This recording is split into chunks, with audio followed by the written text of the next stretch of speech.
حیات خان ستاسو په خدمت کې یو ځل بیا حاضر یم. نن موږ سره داسې یو شخصیت موجود دی چې سره تعارف محتاج نه دی. احسان وزیر صاحب تحصیل ممبر سابقه ایډیشنل جی ایس ضلع نوشهره موږ سره موجود دی چې کومه زموږ په ملک کې په ټول ورلډ کې کومه کرونا وبا راغلې ده، کوم کرونا وایرس پیدا شوي د هغې حوالې سره او د لاکډاون حوالې سره او دې نه به هغې حوالې سره څو پوښتنې کوو.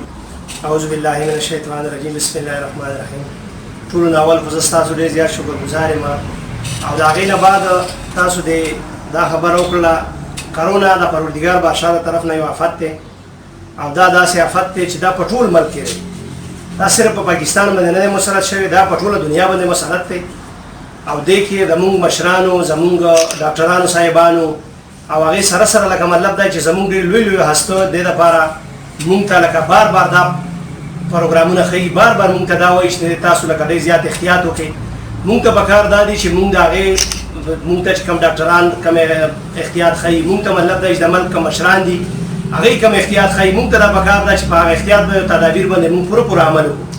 ځکه چې د هغې سره سره که تاسو خیال کړي په دې اوس لنډو ورځو کې دا څومره کیسونه چې زیات شول دا د دې د وجې زیات شول چې بې احتیاطي ده.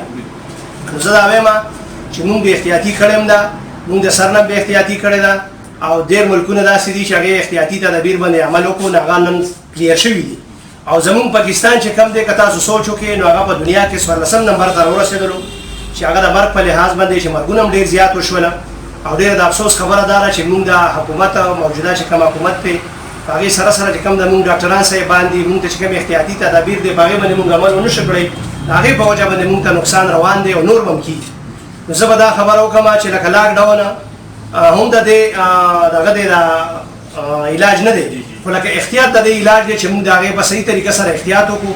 مونږ ته چې کوم د ډاکټر صاحب ځکه چې نن سبا د مونږ په فرنټ لاین باندې ډاکټران صاحبان لګیا دي، الله دې دوی ته نور هم همت ورکړي ځکه چې ډاکټرانو پوره همت دی. هغې مطلب دا چې دغه سره سره زمونږ د خپلې زندګۍ سره سره لکه مطلب چې هغې د مونږ د زندګۍ ډېر لوی خیال وساتلو.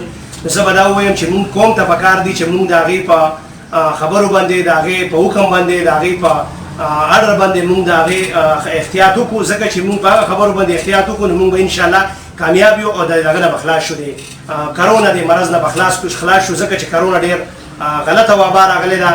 او زه د خپل طرف نه دا وایم چې مونږ ته پکار دي چې یو مونږ توبه استغفار شو او مطلب دا دی چې د دې سره سره مونږ د دې احتیاط هم وکړو، احتیاطي تدابیر باندې مونږ عمل نو بس مونږ به دا ووایو چې د مونږ موجوده حکومت چې کوم دی که نه لکه دې ټایم کې خو مونږ ته تنقید نه دی پکار. لکه تاسو سوال مانه داسې وکړو چې لکه حکومت د مونږ مکمل فعل دی.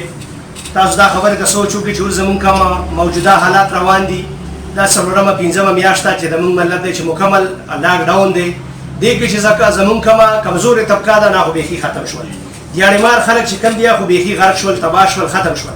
کم چې هایي خلک دي نو هغه د حکومت خلک دي هغه ورځ په ورځ بره روان دي په بره خېږي.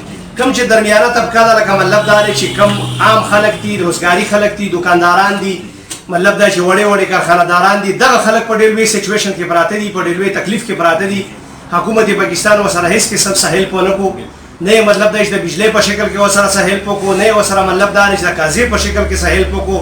اوس موجوده حالات د موجوده دکاندارانو داسې دي، د دې موجوده خلکو حالات داسې دي چې القریب زه وایم چې دا خلک ټول به خودکشۍ ته تیار دي او په خودکشۍ باندې لګیا دي.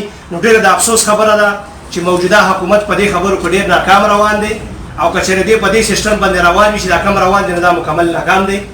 او دې هېڅ قسم د قوم سره د ملک سره د خلکو سره څه هیلپ ونه کړو، لهذا دوی مخکې دا ویلي چې مونږ به دا ورکړو دا ورکړو خو اوسه پورې چا ته هېڅ خبرې ونه. ډېره مننه حاجي صاحب ستاسو د ټایم راکولو. دا احسان وزیر صاحب تحصیل ممبر سابقه ایډیشنل جی ایس ضلع نوشهره چې تاسو د هغه ښکلې درنې خبرې واورېدې.